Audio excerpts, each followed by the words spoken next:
Welcome back to our channel. आज की हमारी वीडियो आपको इन्फॉर्मेशन देगी स्टडी इन स्वीडन से रिलेटेड। ये वीडियो देखने के बाद आपके सारे डाउट्स क्लियर हो जाएंगे और आपको इसके बाद कोई भी और प्लेटफॉर्म या वेबसाइट सर्च करने की जरूरत नहीं पड़ेगी। एक डिटेल्ड वीडियो है स्वीडन से रिलेटेड और आपने शुरू से लेके एंड तक देखनी है। सबसे पहले तो ये गुड न्यूज है कि स्वीडन का फेब्रुअरी इनटेक 2026 वाला ओपन हो चुका है, जिसके एडमिशन 2 जून से ओपन रह के 15 अगस्त तक ओपन रहेंगे। इसके दौरान स्टूडेंट्स डिफरेंट कोर्सेज के लिए बैचलर्स प्लस मास्टर्स दोनों के लिए अप्लाई कर सकते हैं, क्योंकि इधर वैरायटी ऑफ कोर्सेज है। तो इसमें हम सारी चीजें डिटेल के साथ डिस्कस करेंगे। स्वीडन जाने के फायदे क्या क्या हैं, इनका एलिजिबिलिटी क्राइटेरिया क्या है, डॉक्यूमेंट्स क्या चाहिए और इसमें आपका एक्सपेंस कितना आएगा, आपकी स्टेटमेंट कितनी रिक्वायर्ड होगी।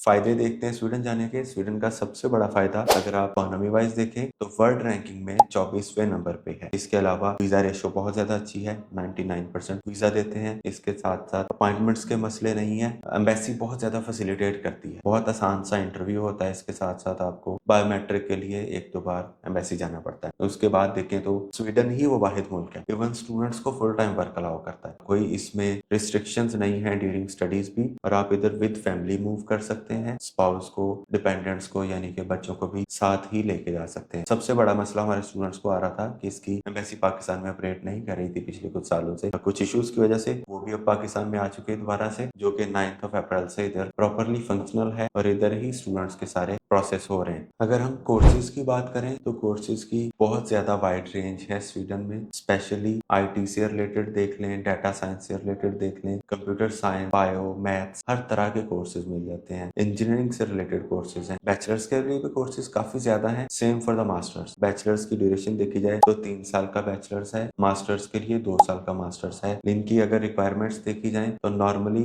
अटेस्टेड डॉक्यूमेंट्स चाहिए होते हैं, और इसके अलावा आपके अटेस्टेड ना भी हो, अप्लाई करते वक्त हम ऐसे ही अप्लाई कर सकते हैं। उसके कुछ देर बाद हम अटेस्टेड डॉक्यूमेंट्स जो है उनको सबमिट कर सकते हैं। एक चीज ये नोट कर लें, स्वीडन के लिए इंग्लिश लैंग्वेज टेस्ट कंपलसरी है। नॉर्मली 3 टेस्ट जो सबसे ज्यादा रिकमेंडेड है वो है आयल, पीटीई या टॉफल। अगर आप आयल्स करते हैं तो 6.5 नॉट लेस देन 6 चाहिए फॉर मास्टर्स, और अगर आप बैचलर्स के लिए देखें तो 6 बैंड नॉट लेस देन 5.5 पे ये नॉर्मली हमें एडमिशंस दे देते हैं। इसके अलावा पीटीई और टॉफल का स्कोर वो भी सेम इन्हीं आयल्स के स्कोर के इक्वल चाहिए जो हमने आपको पहले बताया। अभी जो यूनिवर्सिटीज ओपन है अभी टाइमली ओपन हो चुकी हैं। नॉर्मली स्कैंडिनेवियन कंट्रीज का प्रोसेसिंग टाइम बाकी यूरोपियन कंट्रीज से थोड़ा ज्यादा होता है, इस वजह से इनकी यूनिवर्सिटीज ओपन भी उस हिसाब से होती हैं। अभी 2 जून से ओपन हुई है, 15 अगस्त को बंद हो जाएंगी। उसके बाद सारा वीजा प्रोसेसिंग होगी। एक चीज हमेशा याद रखें, कभी भी आप किसी भी मुल्क में अप्लाई करने का सोचें तो टाइमली अप्लाई करें। जैसे ही यूनिवर्सिटीज एडमिशन ओपन करें आपको चाहिए कि आप एडमिशन अप्लाई करें, और शुरू में अप्लाई करने का सबसे बड़ा फायदा यही होता है कि आपको आपका डिजायर्ड कोर्स आपकी मर्जी की यूनिवर्सिटी में मर्जी की फी रेंज के साथ मिल जाता है। अगर डिले करते जाएंगे तो ऑप्शंस जो हैं वो अच्छे अच्छे शुरू में ही फिल हो जाते हैं और बाद में फिर आपको सिलेक्टेड ऑप्शंस बच जाते हैं। तो इसलिए आपको जल्दी से जल्दी प्रोसेस शुरू करना चाहिए ताकि आपका टाइमली एडमिशन का प्रोसेस हो और उसके साथ साथ वीजा प्रोसेस भी टाइमली हो और आप टाइमली जाकर उधर क्लासेस ले सके। अब हम डिस्कस कर लेते हैं कि हमें डॉक्यूमेंट्स कौन कौन से चाहिए स्वीडन में अप्लाई करने के लिए। अगर आप बैचलर्स के लिए अप्लाई कर रहे हो तो सिंपली मैट्रिक और इंटर की डिग्री जो कि मेन चीज है। इसमें अगर आपके डिग्री के ऊपर डिटेल्ड मार्क्स मेंशन है तो सिर्फ डिग्री ही इनफ होगी। अगर आपके डिग्री के ऊपर सब्जेक्ट वाइज मार्क्स मेंशन नहीं है तो इसके साथ साथ रिजल्ट कार्ड भी कंपलसरी है, और इसके साथ आपको 2 रिकमेंडेशन लेटर्स, नॉर्मली 2 ही चाहिए, और उसके साथ आइल्स का स्कोर, और अगर आपका गैप है तो उसको कवर करने के लिए एक्सपीरियंस चाहिए होगा। स्वीडन या स्कैंडिनेवियन ओवरऑल कंट्रीज अच्छा खासा गैप एक्सेप्ट करती हैं स्टूडेंट्स का। Normally up to 7 years after inter आपका गैप एक्सेप्ट हो जाता है। अगर आप मास्टर्स के लिए जा रहे हैं तो up to 15 years gap accept हो जाता है। और मास्टर्स के लिए आपको मैट्रिक और इंटर की डिग्री चाहिए, ग्रेजुएशन की डिग्री प्लस ट्रांसक्रिप्ट के अलावा चाहिए होगा पासपोर्ट, और अगर गैप है उसको कवर करने के लिए एक्सपीरियंस, इसके साथ साथ 2 रिकमेंडेशन लेटर्स चाहिए। तो ये बेसिक से डॉक्यूमेंट्स हैं। उसके अलावा लेटर ऑफ मोटिवेशन,